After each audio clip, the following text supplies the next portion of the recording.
done is I've put my cruise control on.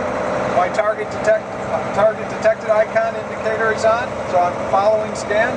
We're probably going to try to keep about a 2.8 second following distance, so we're going to pace along at his speed, which is below my cruise speed.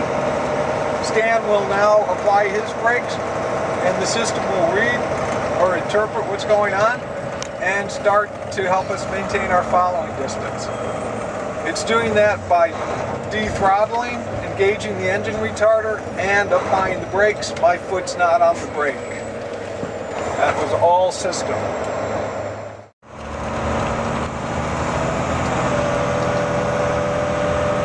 We should get our first alert at about 1.5 seconds out, our second alert, and our third alert. And the sequence there was 1.5 seconds for the first alert, which is a single beep, 1 second for the second alert, which was a double beep, and the half second away, the full Monty, if you will. We have our snowmobile that's stalled in our lane of travel. I'm a distracted driver since I'm talking to you guys. Stan's in front of us. This is the stationary object alert.